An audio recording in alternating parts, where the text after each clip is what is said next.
this down here for now. How's everyone doing, alright? Yeah. I'll take that as a yeah. Right, I'm going to start off with something fast-paced for you. This one's about that geezer you see on the high street in every town, you know, kind of wobbling about like this, not really sure where he's going. This one's called Nightlife Crawler. Let the rage out of the cage, the clubs are closing down. The ravers, punks and all the drunks are wandering the town. There's such a thrill, big glasses spill, there will be blood tonight. He's feeling fab, he's had a kebab, ding ding, round one, now fight. This time of despair, his spit fills the air, tip top of the world and he don't care. What can you do, he ain't happy with you, staggering along the avenue. He stands on the corner, calls for a cab, but ethnic drivers make him mad. Fuck it, he's glad he's a nightlife crawler. When he's in the mood, he's a backstreet brawler. He can take down man or beast. His jeans are battered, his shirt is creased. His rotten breath is spilling out hate. He's bold, he's bored, and he can't see straight. He follows the floor, for he knocks on the door, doing anything he can to escape the chase. Tomorrow at 10, he'll do it again. He's a nightlife crawler. He's a fucking disgrace. Cheers. Alright, that was the first of the fast pace for you.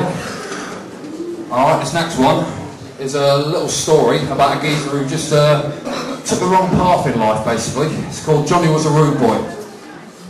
Johnny was a rude boy, living on dreams. Hung around with the scum and all the dope fiends. Johnny was a rude boy, his life was crappy, some cans and a joint, and he was happy. A sweet young man who had massive potential, but never got one academic credential. The boys in his class had it all on a plate. He chose to be an enemy of the state. Johnny was a rude boy, his mates were too, standing in line on that rotten dole queue. Johnny was a rude boy with a bright idea, I'll work in Tesco or even IKEA. So he did 9 to 5, was a slave to the city, working in a job where the pay was shitty. The boss was enough to make him ill, so he left with severance, straight from the till. Johnny was a rude boy with a good plan, tack his name on the corner where he'd stand. Johnny was a rude boy, the guy was sound, he had the best drawer in all of town. Made his money to pay the rent, his pocket knife was dull and bent. He came across all loaded and soft, but the money he made was never enough. Johnny was a rude boy, a lamb to the slaughter, soon fell in love with the constable's daughter. Johnny was a rude boy, earning for 2, and he knew exactly what he had to do. He asked her, when does your dad go out? She said, 9:30, without a doubt. She asked him why. He said, no reason, but his mind was awash with acts of treason. Johnny was a rude boy in the constable's house, stealing money for his beloved spouse. Johnny was a rude boy, down on his luck, he didn't know he was a sitting duck. His girlfriend's mum had woken from bed and put the frying pan straight to his head. Johnny was 2 steps from the door, dazed and confused on the kitchen floor. And that was Johnny's little tale, fresh off the dole and bound to fail, and now his face is battered and pale. Johnny was a rude boy, but now he's in jail. Thank you very much. Cheers. Right, I'll do one more for you and then I'll wrap it up. It's quite an important poem in this X Factor climate that we're living in. Yeah, it's called Where Have All the Rock Stars Gone?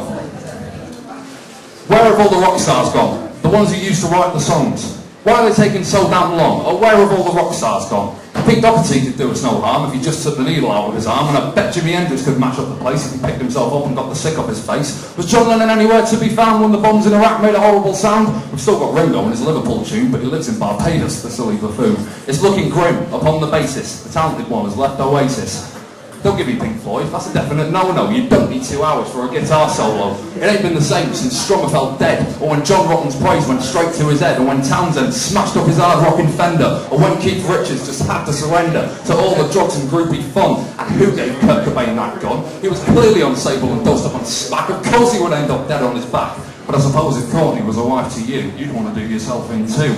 But I don't know, I never will. But I know Sean Ryder doesn't need another pill, and that Dee Dee Ramone is needed right now to distribute a slap to that horrible cow, that $2 stripper in Gucci and Prada, who goes by the name of Lady Gaga.